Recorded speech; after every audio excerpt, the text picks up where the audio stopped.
5번 보겠습니다.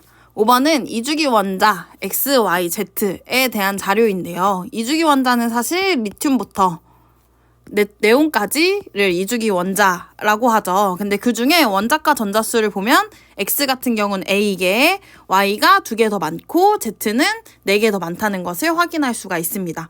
그럼 네온을 사실 제외했을 때 원자과 전자수가 플루오린까지는 계속 늘어나니까 X, Y, Z의 경우에는 X, Y, Z 순으로 더 원자 번호가 커진다라고 생각해 볼 수 있을 것 같아요. 근데 보면 제2이온화 에너지가 나와 있는데 제2이온화 에너지가 X가 Y보다 크다는 걸 알 수가 있습니다. 근데 이게 X랑 Y 같은 경우는 이온화 에너지 경향성이 보통 뭐 이런 식으로 이루어져 있잖아요.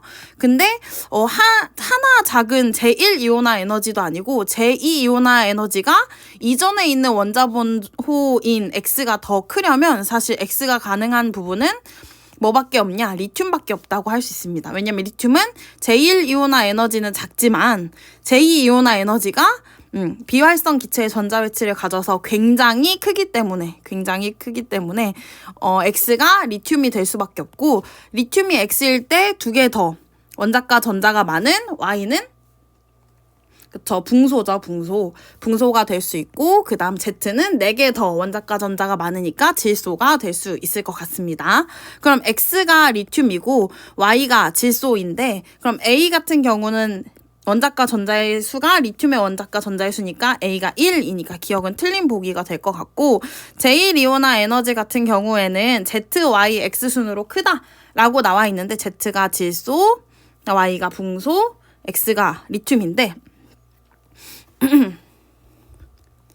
질소가 여기 있죠. 그리고 붕소가 여기, 그리고 리튬이 여기니까 사실 질소가 가장 큰 게 맞고 그 다음 붕소, 리튬 순이라고 생각하면 될 것 같습니다. 니은은 맞는 보기입니다. 그 다음 제2이온화 에너지를 리튬과 질소를 비교해보면 마찬가지로 리튬은 제2이온화 에너지가 굉장히 큰 친구이기 때문에 질소보다 더 크다라고 생각할 수 있을 것 같아요. 그래서 답은 4번 니은 디귿으로 보면 되고요.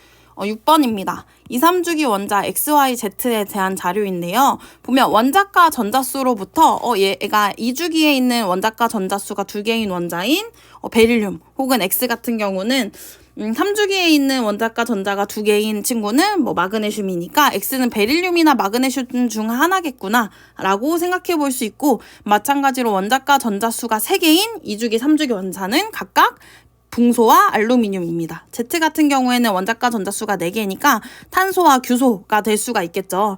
근데 이 중에 이온화 에너지를 비교해야 되는데, 이온화 에너지 같은 경우에는 우리 기본적으로 같은 주기에서 원자 번호가 증가하면 이온화 에너지는 대체적으로 증가하는 경향성을 띱니다. 물론 2족, 13족, 그리고 15, 16족에선 예외가 있죠. 그 다음에 같은 족에서는 원자 번호가 증가할수록 이온화 에너지가 전자껍질수가 늘어나니까 감소하는 경향을 띠죠. 그러면 보면은 X, Y, Z인 2족, 13족, 14족인 애들을 보면 원래 경향성은 이런 식으로 나타나니까 여기서 2족, 13족, 14족 같은 경우에는 감소했다 증가하는 경향성을 확인할 수 있어야 합니다. 근데 X, Y, Z를 보면 증가하고 감소하는 경향성을 띱니다. 이 얘기는 사실 얘네가 같은 주기가 아니겠다라는 것들을 처음으로 확인해 볼 수 있겠죠. X, Y, Z가. 그렇다면 Y라는 값이 가장 크니까 Y는 일단 더 주기가 위에 있겠다. 2주기 원소에 Y가 있겠다라는 생각을 해볼 수가 있고, 그 밑에 3주기에서 우리 X랑 Z를 확인해 볼 수 있겠다라는 걸 생각해 볼 수 있을 것 같아요. 3주기에 2족, 그리고 3주기에 14족이 Z겠다라고 생각해 보면 3주기 2족인 마그네슘, 그리고 3주기 14족인 규소를 X와 Z로 생각해 볼 수 있고, Y는 붕소일 수 있겠구나 라는 것들을 생각해 볼 수 있습니다. 그래서 결국 X, Y, Z를 다 밝혀내면 밑에 문제는 어렵지 않게 풀 수 있는데요. X가 마그네슘이고 Z가 규소니까 같은 주기 원소이다. 모두 3주기로 같죠. 기억은 맞는 보기이고, 원자 반지름은 X랑 Y랑 비교하면 X는 3주기, Y는 2주기니까 원자 반지름은 X가 전자 껍질 수가 더 많아서 크다는 것을 확인할 수가 있습니다. 그다음에 제3이온화 에너지를 보고 싶은데 제3이온화 에너지는 일단 X는 마그네슘 그리고 Z는 규소인데요. 제3이온화 에너지 같은 경우에는 마그네슘은 원자과 전자가 2개이기 때문에 제3이온화 에너지부터 거의 넘사 수준으로 굉장히 커지죠. 근데 규소는 원자과 전자 수가 4개이기 때문에 그 정도 커지진 않습니다. 그렇기 때문에 디귿도 맞는 보기로 답은 5번입니다. 7번 보겠습니다. 원자 WXYZ에 대한 설명인데 WXYZ는 각각 리튬, 플루오린, 그리고 나트륨, 염소입니다. 그리고 문제에서는 어떤 힌트를 주고 있냐면 원자 반지름과 원자과 전자가 들어있는 오비탈의 주양자 수를 주고 있는데 결국 사실 원자과 전자, 가장 바깥에 있는 전자가 들어있는 18족을 제외하고 오비탈의 주양자 수를 묻는 게 결국 얘 몇 죽인데? 마지막 껍질이 들어있는 마지막 껍질에 전자가 들어있는 그 주양자 수가 결국 주기와 똑같은 의미잖아요. 몇 죽인데? 라는 것들을 생각해 볼 수가 있습니다. 근데 리튬 플루오린은 2죽이고 나트륨과 염소는 3죽이죠. 그렇기 때문에 우리가 X랑 W를 봤을 때 X가 크니까 3, W가 작으니까 2주기인 친구이다 라는 것들을 생각해 볼 수 있을 것 같아요. 일단 원자 반지름을 비교해 보면 원자 반지름은 기본적으로 주기율표에서 오른쪽으로 갈수록 원자 반지름은 유효액전하가 커지니까 원자 반지름은 작아지죠. 그 다음에 아래로 내려갈수록 전자 껍질이 많아지니까 원자 반지름은 커진다라고 생각해 볼 수 있을 것 같아요. 그러면 사실 나트륨이 리튬보다 크고 염소가 플루오린보다 큽니다. 그 다음에 주기율표에서 오른쪽으로 갈수록 작아지니까 리튬이 더 크고 플루오린보다는 나트륨이 염소보다 크다는 걸 확인할 수가 있어요.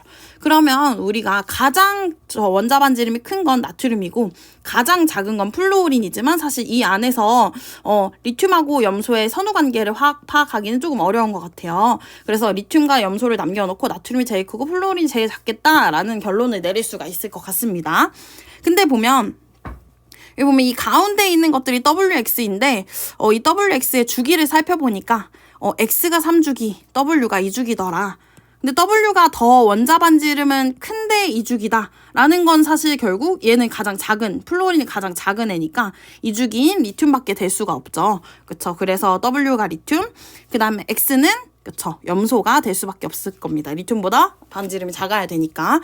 그 다음에 여기 나와 있지 않는 Z가 나트륨이었고 원자 반지름 가장 컸을 테고 그 다음 가장 작은 Y가 플루오린이다 라고 정리를 해볼 수 있을 것 같아요. 그러면 기억 보기 보겠습니다. Y는 염소이다. 틀린 보기죠. Y는 플루오린입니다. 그다음 원자과 전자가 들어있는 오비탈의 주양자 수, 결국 주기 물어보는 거랑 똑같다고 했죠. X랑 Z가 같다. X는 뭐였냐면 X가 염소였고 Z는 나트륨이니까 둘이 주기는 같죠. 니은 맞습니다. 네온의 전자 배치를 갖는 이온의 이온 반지름 물어보고 있는데 Y는 지금 뭐냐면 Y는 플루오린이고 Z는 나트륨입니다. 근데 이 친구들의 이온 반지름 비교해보면 결국 얘랑 얘의 이온 반지름 비교하겠다는 건데 전자의 개수는 네온과 전자 배치를 같이 가지니까 10개 라고 생각할 수 있겠죠. 전자는 모두 10개로 같은데 결국 얘의 이온 반지름을 결정하는 건 그쵸. 얘의 전하량이라고 생각할 수 있겠죠. 그래서 원자 번호가 더 큰 나트륨이 더 이온 반지름이 작겠다. 인력이 더 크니까 라고 생각할 수 있습니다. 그래서 결국 Y가 Z보다 이온 반지름이 커서 답은 4번이 되겠습니다. 다음 문제 보겠습니다. 8번인데요. 8번은 18족을 제외한 2주기 바닥 상태 원자 라고 하고 있습니다. 결국 18족을 제외한 2주기 바닥 상태 원자는 리튬부터 플루오린이라고 생각할 수 있는데 그냥 혹시 한번 다 써보면 리튬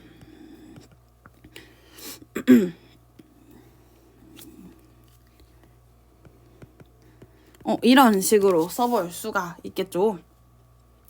근데 X, Y를 비교해보면 원자과 전자 수는 Y가 X보다 많습니다. 근데 여기서 리튬부터 플루오린까지는 사실 원자과 전자 수가 점점 증가하는 친구들 아닙니까? 그러면 여기서 원자 번호의 선후 관계를 파악할 수 있어요. X 다음에 Y겠구나 라는 것들을 파악할 수가 있고 보통 우리 이온화 에너지 주기율표에서 같은 주기에서는 이온화 에너지가 증가하지만 예외가 있었죠. 그쵸? 그다음 홀전자수는 우리 알고 있습니다. 10, 1, 2, 3, 1, 0으로 알고 있죠. 그러면 X랑 Y를 찾아봐야 되는데 이온화 에너지가 일반적으로 증가하지만 지금 X가 원자 번호가 작은데 이온화 에너지는 더 큽니다. 그 예외 중에 속하는 애들이겠죠. 그래서 아마 2주기 13족, 2족 13족 혹은 15족, 16족 중에 하나일 것이다. 이 두 가지를 추측해 볼 수 있을 것 같아요. 이렇게 XY거나 혹은 뭐 이렇게 XY일 수도 있겠다라는 것들을 추측해 볼 수 있을 것 같아요. 그러면 마지막 홀전자수로 파악하면 될 것 같은데 우리 1, 0, 1, 2, 3, 2, 1, 0이라는 걸 알고 있죠. 그래서 X랑 Y가 얘라면 홀전자수는 이렇게 됩니다. 그쵸? 그럼 X가 Y보다 커야 되니까 이 경우는 아니겠죠? 그렇기 때문에 얘 이 경우구나 라는 것들을 바로 확인할 수 있어요. 그래서 X는 질소, Y는 산소 라는 걸 알아낼 수가 있습니다. 그럼 X의 원자과 전자수, 이건 너무 쉽네. Y의 원자과 전자수니까 결국 6분의 5 끝. 5번. 그쵸? 넘어가도록 하겠습니다.